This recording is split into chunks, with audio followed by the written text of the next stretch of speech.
Adobe Firefly is the all-in-one creative studio with AI-powered image and video editing for today's creative process. Built for creators of every kind, Firefly helps you generate, edit, and experiment fast. Because the asks aren't getting smaller, the budgets aren't getting bigger, and the timelines, oh yeah, still tight. With all the best creative AI models in one place, Firefly brings your ideas to life. Unlock a better way to make with Adobe Firefly.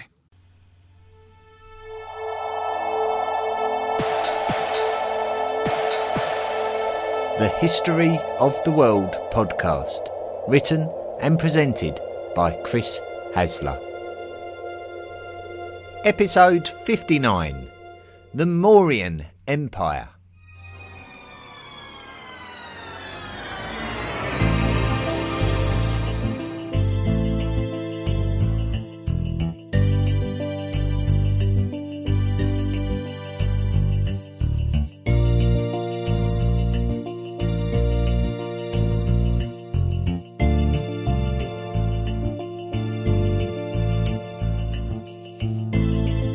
The Indian subcontinent. Last time we were in this part of the world was back in Volume 2, when we were telling the story of the Indus Valley civilization, also called the Harappans, named after the settlement of Harappa. But the more well-known settlement was the astonishing archaeological location of Mohenjo-Daro. This is the oldest known civilization of the Indian subcontinent, possibly settling sometime around 3000 BCE. The Indus Valley civilization seemed to disappear during the second millennium BCE, and it may have been the aridification of the lands around the Indus Valley that caused populations to die out or move on. We certainly see a decline in activity as we investigated this during episode 26 of Volume 2.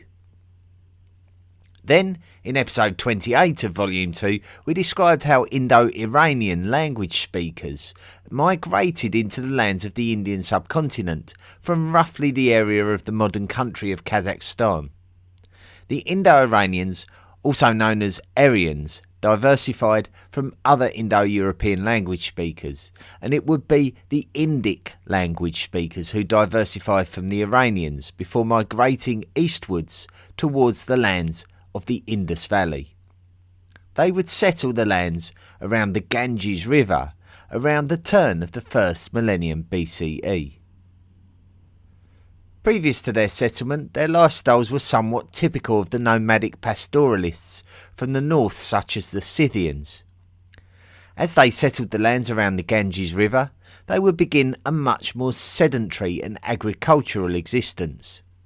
These people would have spoken an early form of Sanskrit that would have been the language spoken when the Vedas were written. So it was referred to as Vedic Sanskrit for that reason. It could be described as a cousin of the Avestan language of the earliest Iranians, which was used when writing the Avesta.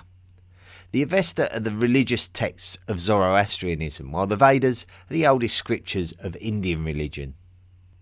New cities started to emerge about halfway through the first millennium BCE, and they were the first known cities after the Indus Valley civilization.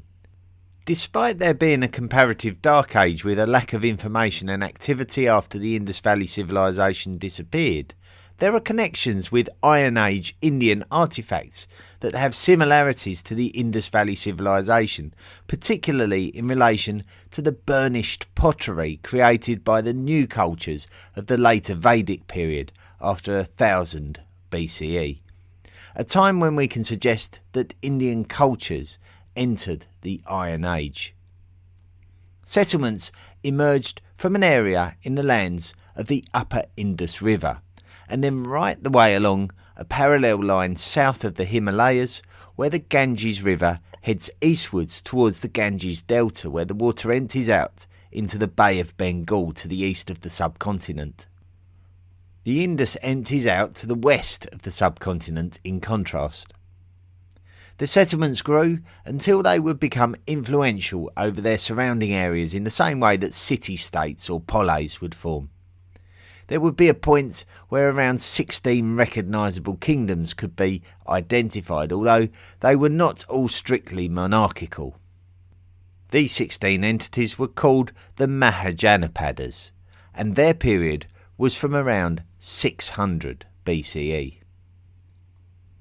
So to summarise, the millennium following the collapse of the Indus Valley civilization by around 1600 BCE, the first new realms to emerge, which we can refer to as Janapadas, were around the lands of the Upper Indus and marked the beginning of the early Vedic period. This is when the Sanskrit language flourished and the Vedic religious scriptures started to be written. One of the earliest known Janapadas was in the region known as Gandhara. After the early Vedic period was the late Vedic period, marking India's transition into the Iron Age. By this time, Janapadas had been established right the way along the Ganges to its delta in the east, so we can recognise a long line of connected realms. By 600 BCE, the time of the transition from the late Vedic period to the Mahajanapada period, we can recognise more Janapadas stretching back westwards across the subcontinent, along the line of the Narmada River. This is called the second urbanisation of India and is a time when the Shramana movement created the beginnings of what would make Hinduism and Buddhism distinct from each other. The dominant Janapadas are referred to historically as the Mahajanapadas, literally the Great Janapadas. The most notable of all the Mahajanapadas was Magadha. Magadha was initially centred around the city of Rajagriha, which is the modern city of Rajgir, in the south of the Indian state of Bihar. The beginnings of the growth of the Magadha coincided with the eastward expansion of the Achaemenid Persian Empire under the rule of their king, Cyrus the Great, whose extent would reach the western banks of the Indus River by the time of the rule of Darius the Great. This was still no closer than around 800 miles from the heartland of the Magadha kingdom, though. It is difficult to pinpoint exact dates for rulers during this period due to the differing information from various scripts and the fact that the dates have to be retrospectively worked out by counting backwards from a more modern date and looking for corresponding events that offer clues. We do believe that we can identify three sequential dynasties which began with the Haryanka dynasty during the 6th century BCE. Magadha would increase its influence during the Haryanka dynasty, which lasted until the late 5th century BCE. Other Mahajanapadas would have also been looking to extend their influence during this period, as agricultural wealth led to military improvements and bureaucracy, which was quite an organic path of modernisation for most ancient world cultures. The Haryanka dynasty of Magadha would make way for the Shishanaga dynasty, and by the time of the end of the Shishanaga dynasty, around the middle of the 4th century BCE, the Magadha had extended its influence over most of the Mahajanapadas. Now it was the most important state of the Indian subcontinent. The final years of the Shishanaga dynasty leave it particularly difficult for us to find a clear king list, and this is because it appears to have entered a chaotic time, with many usurpations and a lot of rival claimants. The Nanda dynasty. One of the most definitive characters of this period was a man called Mahapadmananda. We know that Mahapadmananda was the son of a Shishanaga king and a Shudra woman. Let's unpack that. We know that the Shishanaga dynasty ruled the Magadha Mahajanapada during the 4th century BCE. The fact that we know that Mahapadmananda's mother was a Shudra woman tells us that a caste system was a recognisable aspect of Indian society as far back as this period at least. The caste system is something closely associated with the Hindu societies of India and Nepal. It is believed to have emerged around 1000 BCE as attested by ancient scriptures, and in essence it clarifies the stratification of society, which is something that we know to be a natural progression of sedentary societies. We saw the earliest urban societies of Mesopotamia become stratified at a much earlier time in history, so that people who lived in settlements knew what their role was within their community. What made the caste system special is the fact that it was very much defined for each individual where they slotted into the system. For example, at the top of the caste system were the Brahmins, who were the religious priests and academics of society. Next would be the Kshatriyas, who were the kings and military leaders of their societies. After that, you would find the Vaishyas, who were the agricultural farmers and the merchants. The next class would be the Shudras, who were the working class of society. There would also be a type of slave class commissioned to do all the less desirable jobs of cleaning toilets, and they were called the Dalits.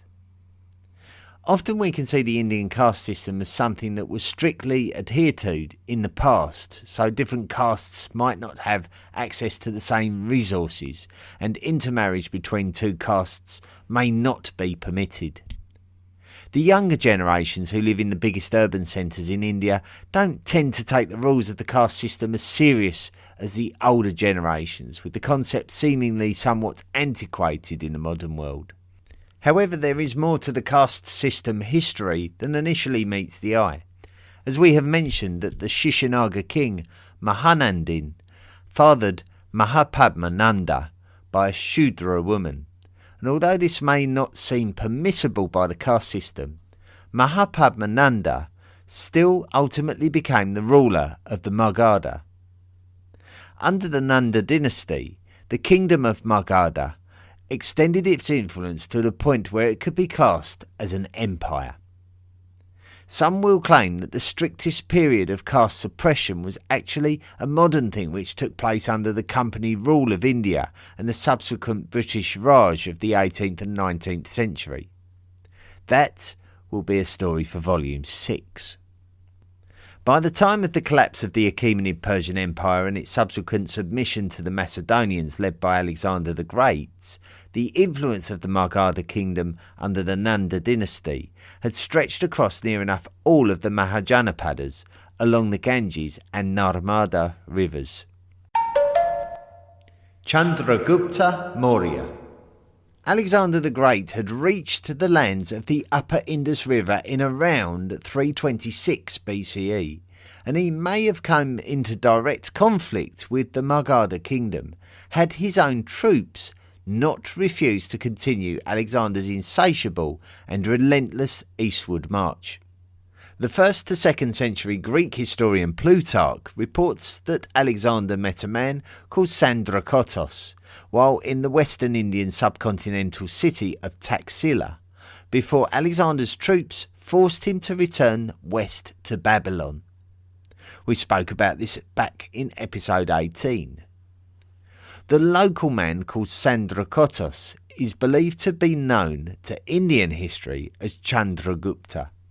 Chandragupta is reported to have left the lands of the Indus accompanied by his personal mentor called Chanakya, and headed eastwards into the heartlands of the Magadha kingdom, which was being ruled from the glorious new capital city of Pataliputra under the king Dhanananda, who may have been a son of Mahapadmananda.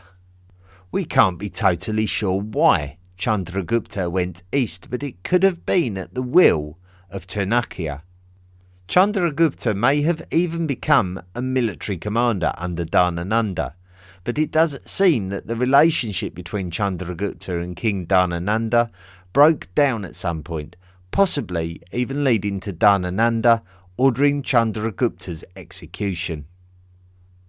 The details of what happened next are very sketchy, but we can tell a hazy story of how Chandragupta may have returned to Taxila to start amassing an army to head back to Pataliputra to challenge King Dhanananda, and this might have been made easier by the fact that Dhanananda was not a popular ruler. The story ends with Chandragupta successfully taking the city, possibly after besieging it, sending any remaining Nanda into exile. The man called Chandragupta Maurya had now taken control of the Magadha kingdom, and all the lands brought under its influence by the Nanda dynasty to become the first ruler of a new Mauryan Empire. After his success, Chandragupta would embark on a program of consuming all of the societies of the Ganges right the way back to the city of Taxila and all the lands of the Indus Valley. Also the lands along the Narmada River and those societies we know to have been established during the years of the Mahajanapadas. The Mauryan Empire would quickly become the largest empire that the Indian subcontinent had ever seen. When Alexander the Great died, all of his conquered lands would be split among the Diadochi, who were mainly the chief military commanders who served Alexander. The easternmost lands of the Macedonian Empire would fall under the command of Seleucus Nicator, who would create the Seleucid Empire. Seleucus would head east to claim those lands of the Indus Valley won by Alexander and now occupied by Chandragupta, and this would lead to the Seleucid-Mauryan War, which began in 305 BCE. The arrival of the Seleucids would represent the first fully fledged foreign invasion of Mauryan territory, and therefore the first major military test for Chandragupta and Chanakya.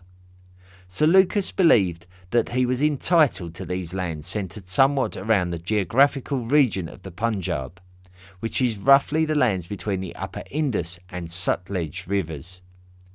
The result of the war and the subsequent treaty can be a testament to the diplomatic skills and the good governance of Chandragupta and Chanakya.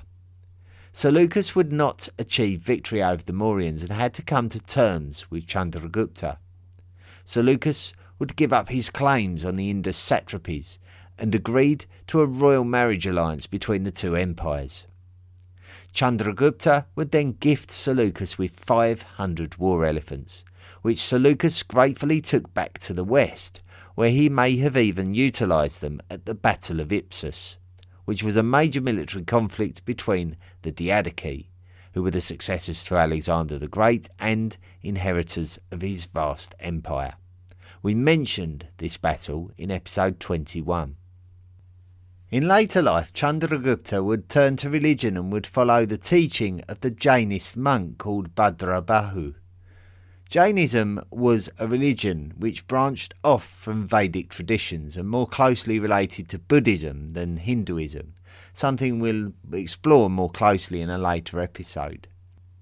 Jainists believe in the sanctity of all life on earth, and so Chandragupta's abdication of his imperial throne is seen as a religious cleansing of himself, surrendering all of his material gains to his son Bindusara. Chandragupta would retire to the lands of southern India, where he would perform the Jainist ritual called Salekkhana.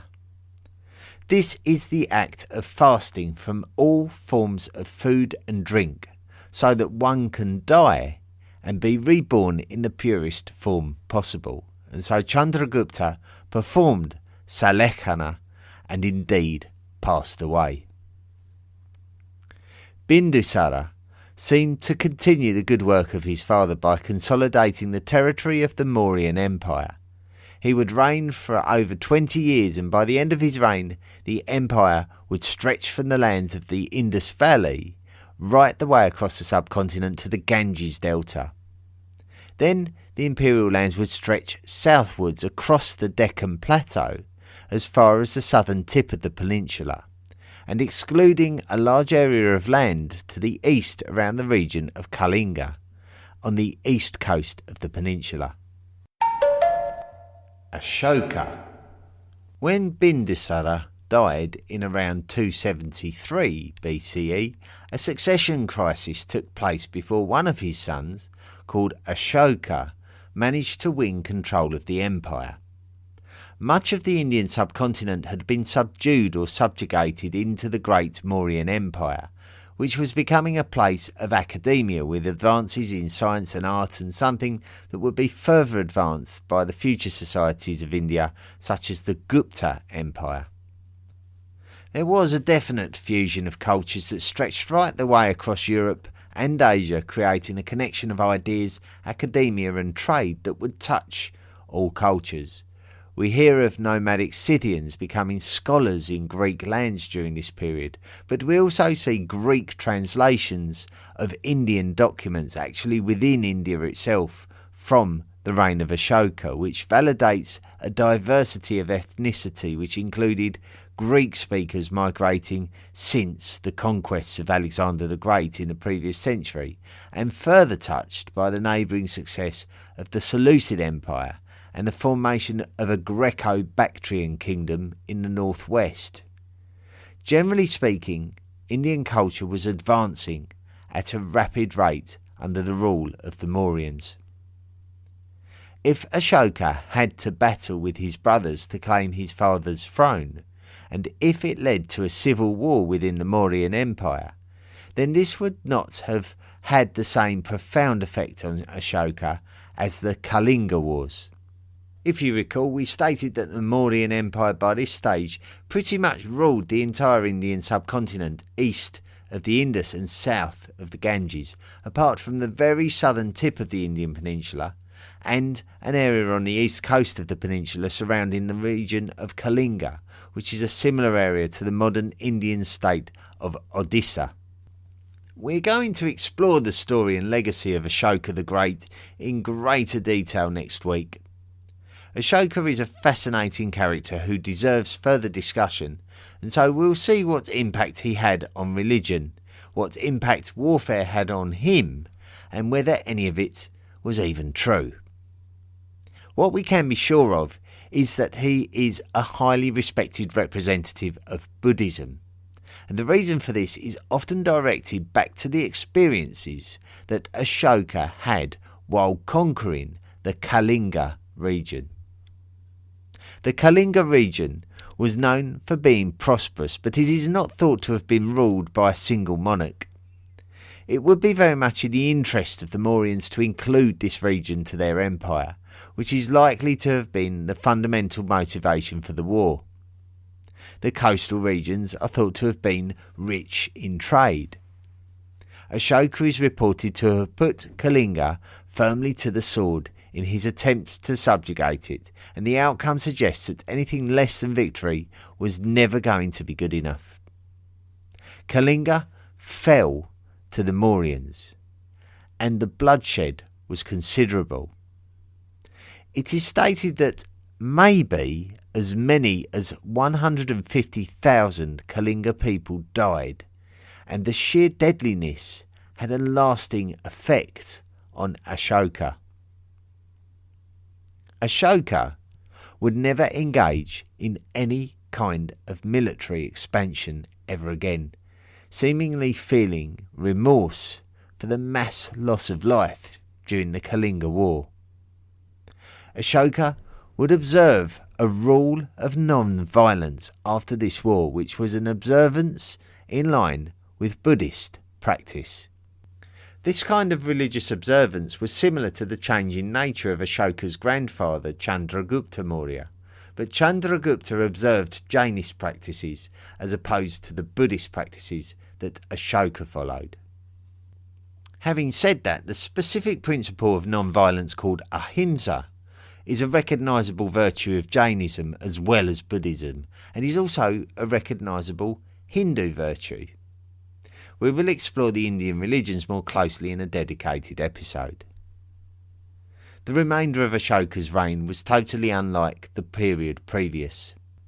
Despite Ashoka's change of attitude, the Mauryan Empire was reported in some circles to be in a golden age with great advances in art and science and building and architecture.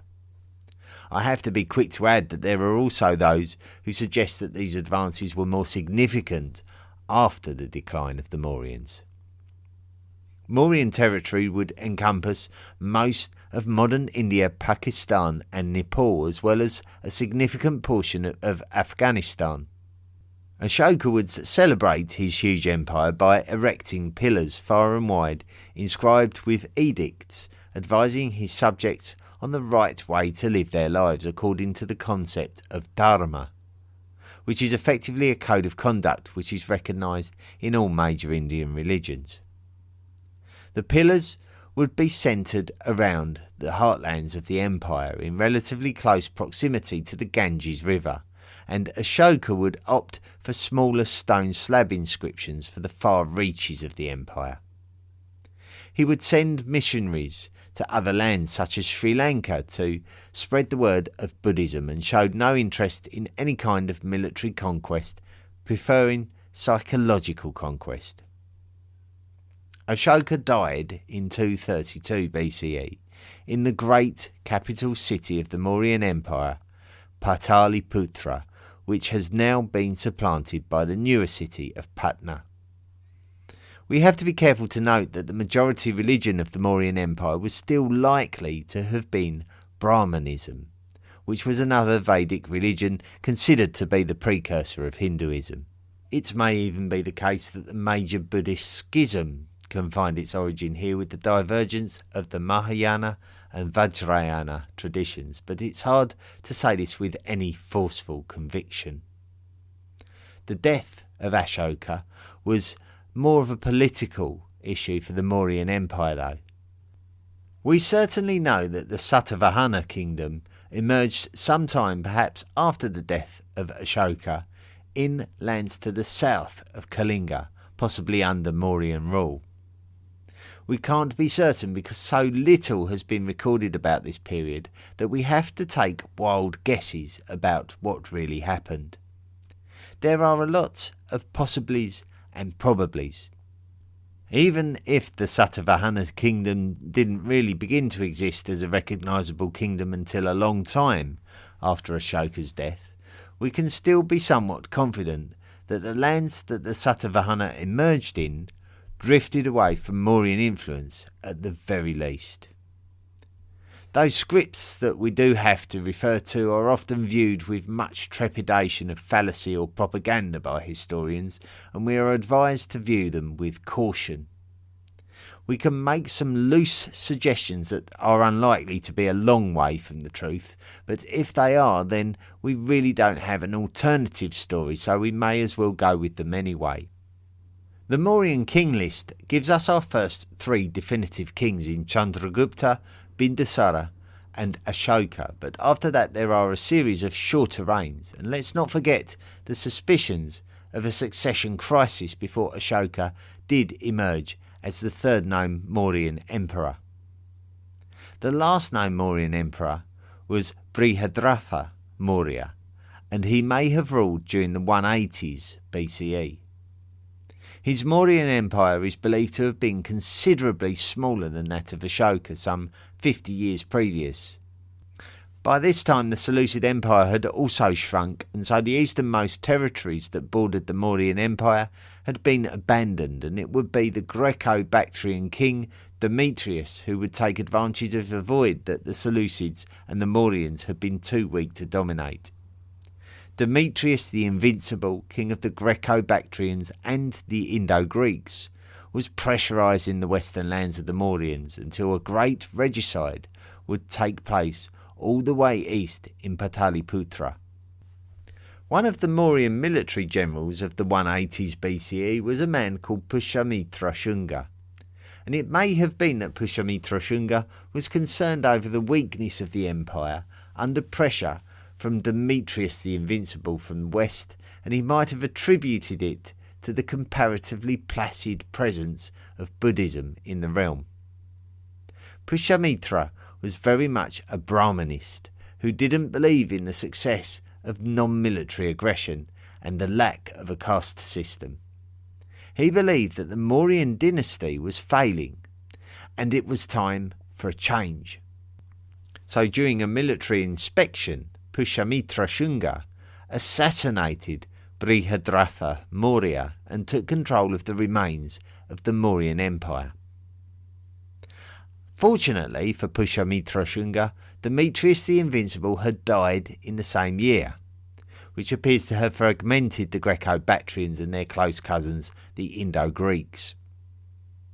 During the course of the 2nd century BCE, Scythian migration southwards from the Eurasian steppe added to the diverse mixture of cultures in that area. Although the Shunga Empire was much smaller than the preceding Mauryan Empire, it would still survive this period and dominate East India. The mix of cultures in the western subcontinent around the Indus Valley would later be influenced by the expansion of the great Parthian Empire during the course of the 1st century BCE, and it appears that all of the kingdoms of the Indus and the Ganges became very fragmented with no real dominant power as there had been during the Mauryan period, and that would remain the case until a new wave of migration from the Eurasian steppe occurred in the 1st century BCE. And that's a good time now to pause our story until next time.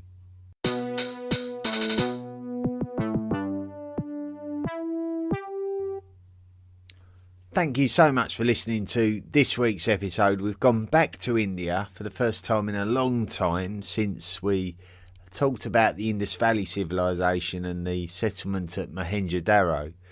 And what a completely different story we're telling this week. So much more mythology and so much more in terms of religion and development of civilization.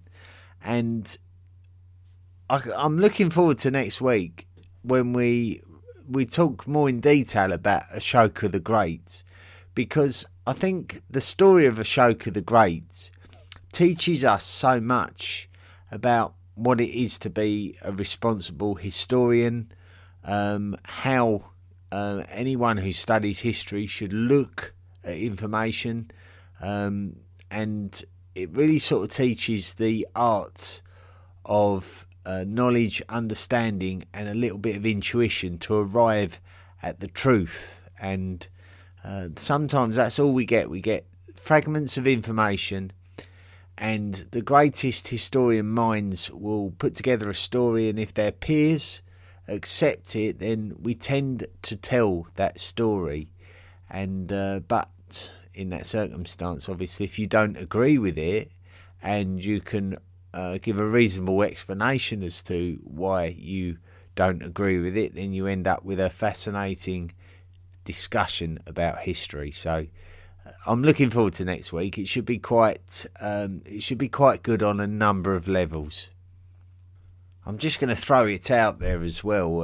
Obviously, I'm not from India, and my pronunciation of Hindu, or I should say Hindi or Sanskrit words, may not be very good, and so I apologise for that. I have endeavoured to listen to native speakers where possible and try and mimic them. So hopefully I didn't make a complete car crash of it, but nonetheless, I feel I should just put it out there that I'm certainly no direct expert on Indian history, and certainly on speaking Indian language.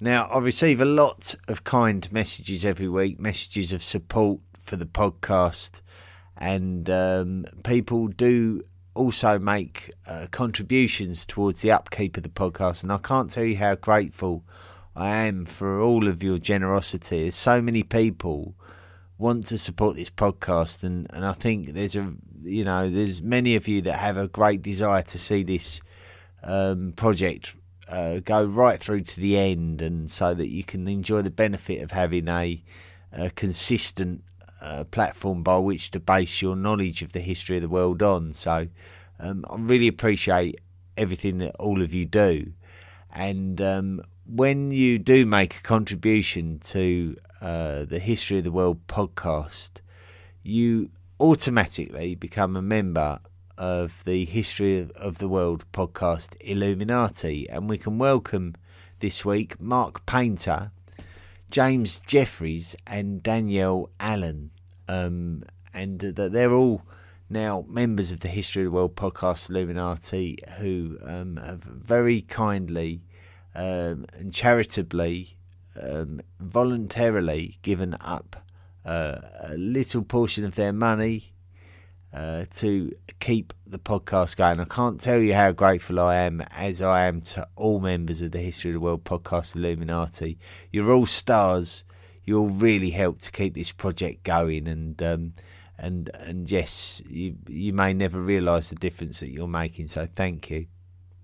Now, part of my penance for taking all of your lovely money and trying to make the podcast better as a consequence is to read out the messages that some of you kindly send in to me, and I love receiving your messages, and it's a joy to read them out.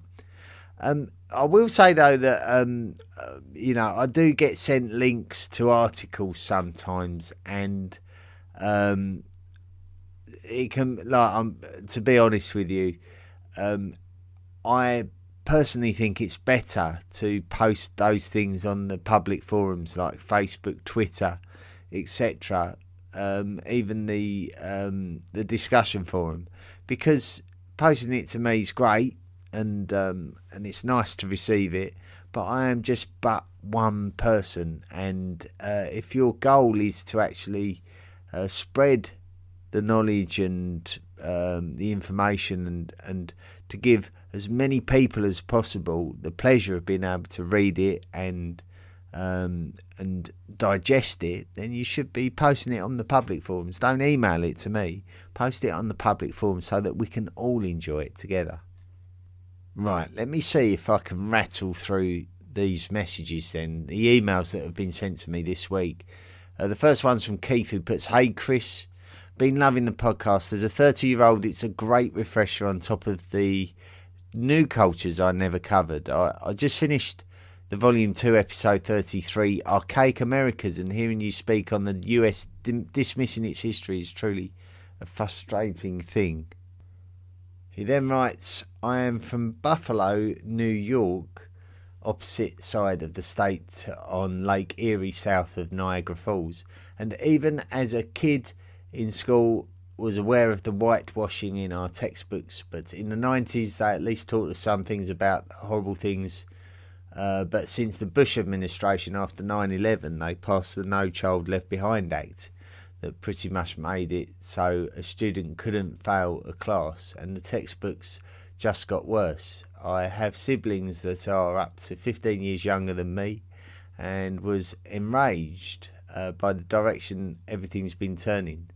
Sorry to vent, but just hearing you so blatantly say you'd debate anyone who would dispute the country's history was a breath of fresh air."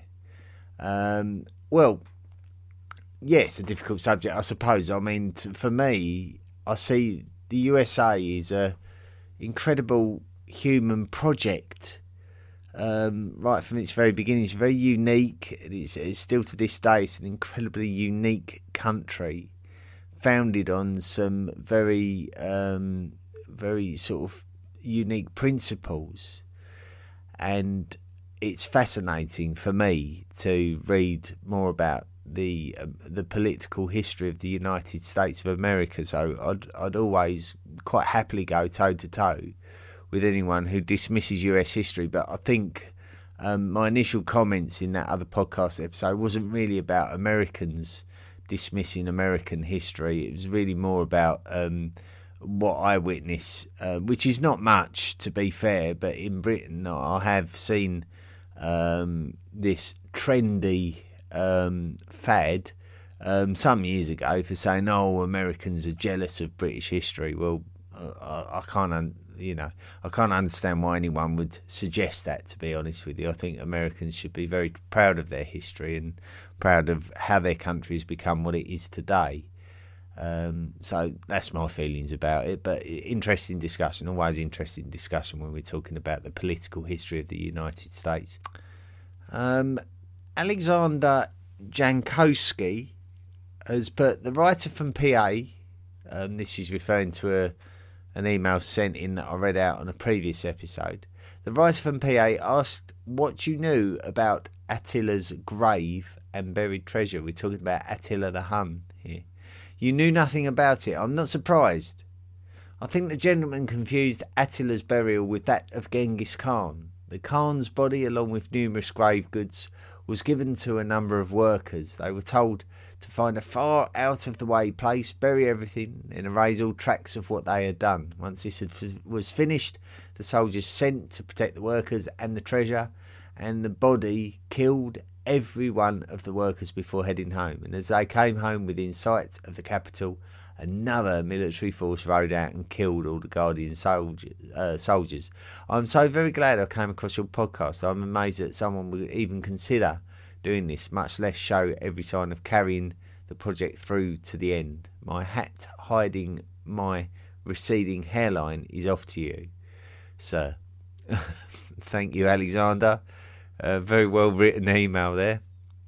And yes, you're probably right. It might have been a confusion. I think that can be an easy confusion to make between Attila the Hun and Genghis Khan, because they have very similar natures and they're from a very similar origin, aren't they? So it can be a distinction that can be confused at times, but hopefully we'll set the record straight throughout the course of this podcast. But thank you so much for the message, Alexander. Nina Ellis has written in saying, hello, my partner and I are driving through Pakistan to Harappa and very much enjoying your podcast. It's really difficult to find good podcasts about Pakistan and this area, and we really appreciate yours. Keep up the amazing work. Can't wait to listen to more. All the best, Nina. Yeah, well, we'll undoubtedly speak a lot more about Pakistan, because Pakistan does have one of the more interesting histories out of most of the countries in the world. I know it's difficult to be dismissive. I like to try and say positive things about every country, but I do think Pakistan has that fusion of cultures that touches it from sort of all angles, really. Like, so you get the Muslim influence from its west, with the Arabic script, and then you get obviously the Indian influence from the east, and the colonialised influence of the British, and it all adds to this rich fusion of Pakistani culture, which I think we will inevitably be talking about in much more detail as the podcast goes on, not least of all when we're discussing Indus Valley history. So thank you, and I'm glad that you approve of the work. Ken Wieland, I apologise if I've got your name wrong, has put, I very much enjoy your podcast, but I absolutely hate the bell or horn sound you use. Why? I like to listen when I go to bed, and as much as I enjoy the content, the horn or bell sound you use wakes me up and causes no end of grief. Well, Ken, let's have a closer thought about what you've put there. So I can only imagine you must be talking about the sort of the chapter breaks where the voice of God cuts in and tells you what's happening next. So we tend to have a little jingle, a little musical jingle to introduce that, and I do alter it from time to time. So I've got a feeling I know which one is upsetting you, Ken. Let me take you back to Volume 2 briefly. So let's try to work out what happened before the Shang Dynasty. It's that one, isn't it, Ken? It's that Chinese symbol, isn't it? I've got to admit that I do slightly regret using that one, actually, because it is a bit sudden, isn't it? It's a bit sudden, it's a bit loud. So I think if and when the time comes where the second volume has to be re-recorded, I think we might see we might see the removal of that particular sound effect. So I'm feeling your pain, Ken, and I'm not really I really feel sorry that I've caused you so much stress just with that small sound effect. It really wasn't the plan. That wasn't part of the plan at all. Now, if you're enjoying the podcast and you'd like to write in yourself, then please do. And please share your links on the social media platforms so that we can all enjoy them. And don't forget to rate and review the podcast, because when you write a review, especially on Apple Podcasts, I like to read them out for everyone to listen to. So they're sort of part of the programme normally. But I'm going to wrap up for this week now and scoot off for yet another week.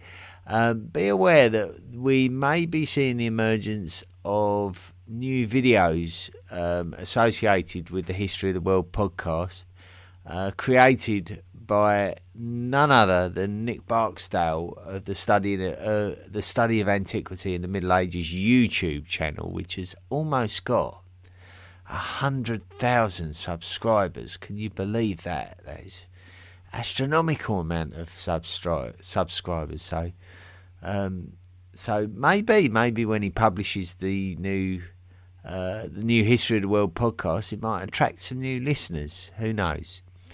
But anyway, that's all for this week. Next week, we carry on in India. We're talking about Ashoka the Great and finding out what really did happen and how we know that it happened, if indeed it did. So that's to look forward to for next week. Thank you once again for listening. And don't forget, until we meet again this time next week, behave yourself. Be good. Come to the History of the World podcast.com and join all the other hot worlders on our wide range of social media. Why not support the podcast by clicking the Patreon link or buying me a book and becoming a lifelong member of the History of the World podcast Illuminati? Drop me a line at historyoftheworldpodcast@mail.com and let me know what you thought of this week's episode. See you next time.